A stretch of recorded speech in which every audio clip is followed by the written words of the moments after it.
Cahill.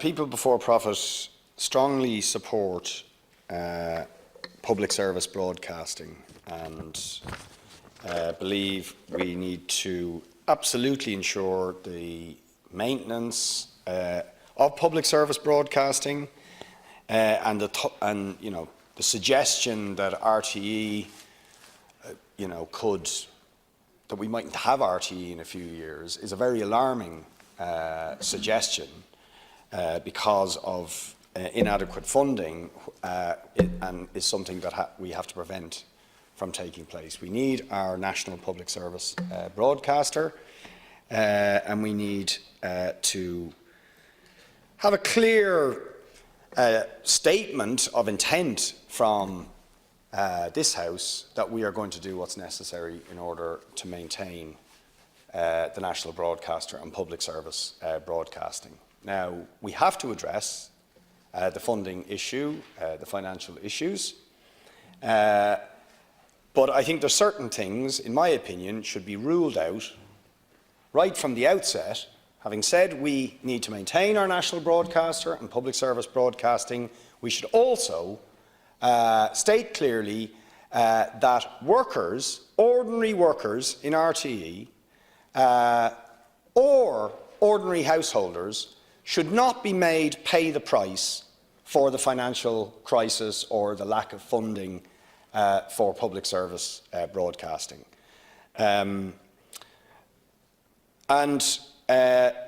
think it is important to state, and I'll get on to the issue of high salaries for the top presenters and so on, but we need to, I think, clarify in the minds of the public that the vast, vast majority of people who work in RTE are not massively high paid and shouldn't become the fall guys and victims for the financial plight that RTE now finds itself in.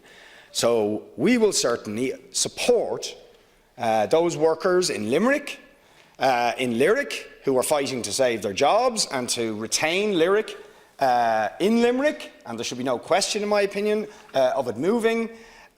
Equally, we should state our clear support for those in the RTE Guide and frankly challenge the logic of selling off the RTE Guide, which to me makes little or no sense, given that it is profitable, is selling about 35,000 to 40,000 copies a week, a lot more at Christmas, where there's plenty of scope for it to move in a more digital direction and so on.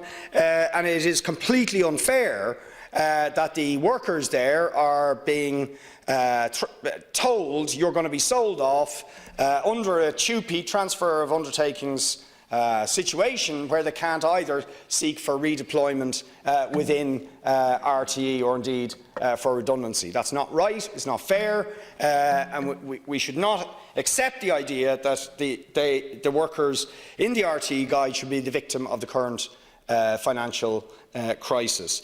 Nor should ordinary journalists, crew, cameramen, and all the various people who work in there have further pay austerity imposed on them because of the financial or funding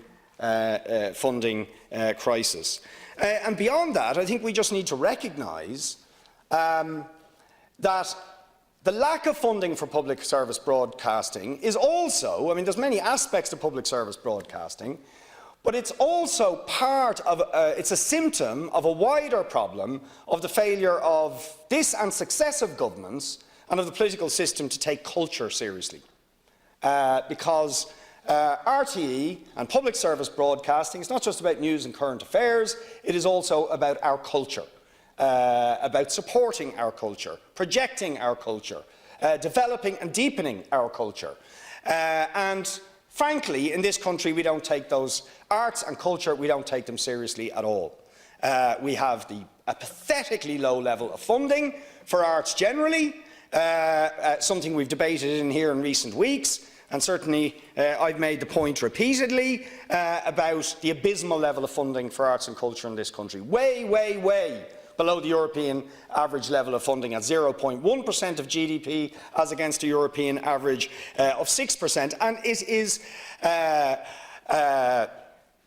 particularly terrible that should be the case in a country whose international reputation, for most people, is precisely based on this, the rich cultural heritage and rich cultural output from our artists, from our writers, from our poets, from our musicians, from our theatre, from our actors, from our theatre makers, from film, drama, all the rest of it. That we give little or no support to that sector. It's utterly pathetic. And it just, I don't know, it shows a sort of Philistine attitude, frankly, from government, that it takes it, it doesn't take it as seriously it should. And in that sense, you know, any government, any state that takes arts and culture seriously would see a public service broadcaster as a central part of that. And in fact, we've been going in the opposite direction with, if you like, the new dramatic and film output coming from RT dramatically reducing over recent years because of the lack of funding and support in that area. We should be going in precisely the opposite direction. And when you think, I mean, not that we can ever compete or would even particularly want to compete at the level of the Netflixes and the Amazons and all the rest of them, but one thing you can take from them is that people tune into them because there's a lot of new, original film and dramatic content, right? So if we want to have our own cultural output and dramatic output, we need to invest. Unless we're going to sort of rely on the for-profit sector, which I don't believe we should, and I don't believe will deliver the sort of cultural and artistic output we'd want, then we have to invest in institutions like RT and public service broadcasting generally in order to increase our dramatic and cultural output from there. But how can all this be funded? Okay, this is the key question. How can it all be funded? I don't believe it should be funded by reaching into the pocket of ordinary householders yet again, and I don't believe it should be funded by attacking the wages and conditions of workers. I do, for the record, believe anywhere in the public sector, and I'm not singling out RT in this regard, our policy is people paid out of the public purse should not be getting more than €100,000 a year. I'm sure it is a tiny group of people in RTE who do get paid in excess of that, but I don't think they should be. That should be a cap on pay.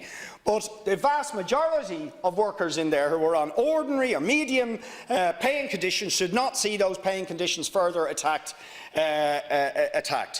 But that obviously, just cutting the pay or even capping the pay of the very highest earners wouldn't solve the financial crisis of RT. How would you do it without reaching into the pockets of people for broadcasting fees or higher licence fees?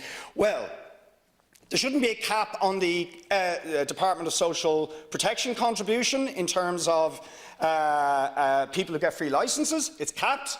If it wasn't capped, there would be more coming in from the Department of Social Protection.